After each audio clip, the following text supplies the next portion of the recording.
தற்போது கிடைத்துள்ள முக்கிய செய்தி, நாடு முழுவதும் சாதிவாரி மக்கள் தொகை கணக்கெடுப்புக்கான அறிவிக்கையை வெளியிட்டிருக்கிறது ஒன்றிய அரசு.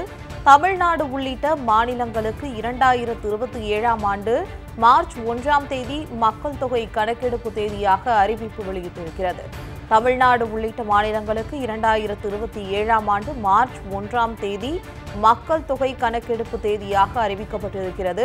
மக்கள் தொகை கணக்கெடுப்பு மீதான ஒரு எதிர்பார்ப்பு நீண்ட காலமாக இருந்து வருகிறது என்றுதான் சொல்ல வேண்டும். காரணம், 2011இல் எடுக்கப்பட்ட மக்கள் தொகை கணக்கெடுப்பின் அடிப்படையில் தான் இன்று வரையும் பல்வேறு நடவடிக்கைகள் எடுக்கப்பட்டு வருகின்றன. இந்த நிலையில் 2021ஆம் ஆண்டு கொரோனா பெருந்தொற்றின் காரணமாக அந்த ஆண்டு மக்கள் தொகை கணக்கெடுப்பு நடத்தப்படவில்லை. இந்த நிலையில் 2027ஆம் ஆண்டு மார்ச் 1ஆம் தேதிதான் மக்கள் தொகை கணக்கெடுப்பு தேதியாக ஒன்றிய அரசு அறிவிப்பு வெளியிட்டிருக்கிறார்கள்.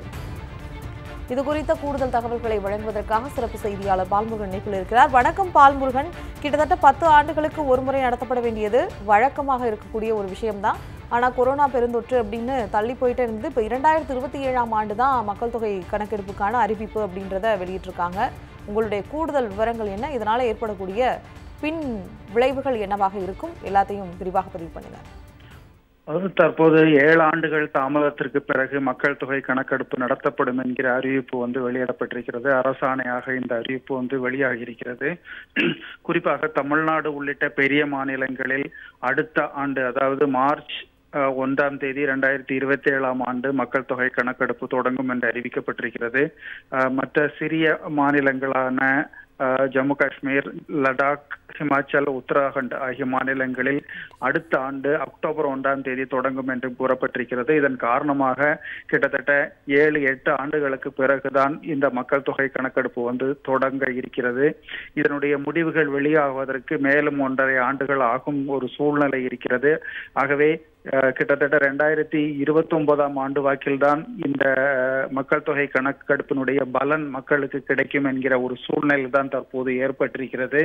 இந்த முறை மக்கள் தொகை கணக்கெடுப்போடு சேர்த்து ஜாதி வாரி கணக்கெடுப்பும் நடத்தப்படும் என்று அறிவிக்கப்பட்டிருக்கிறது. ஆனால் இன்று வெளியிடப்பட்டிருக்கக்கூடிய அந்த மக்கள் தொகை கணக்கெடுப்பு தொடர்பான அரசாணையில் ஜாதி வாரி கணக்கெடுப்பு குறித்த விவரங்கள் விரிவாக தெரிவிக்கப்படவில்லை. அது எப்படி எடுக்கப்பட போகிறது என்பதை அரசு இனிமேல் அறிவிக்கும் என்கிற ஒரு நிலைதான் இருக்கிறது.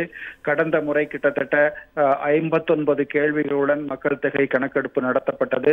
இந்த முறை ஜாதிவாரி கணக்கெடுப்பும் சேர்க்கப்படுவதால் கூடுதல் கேள்விகள் இடம்பெறும் என்று எதிர்பார்க்கப்படுகிறது.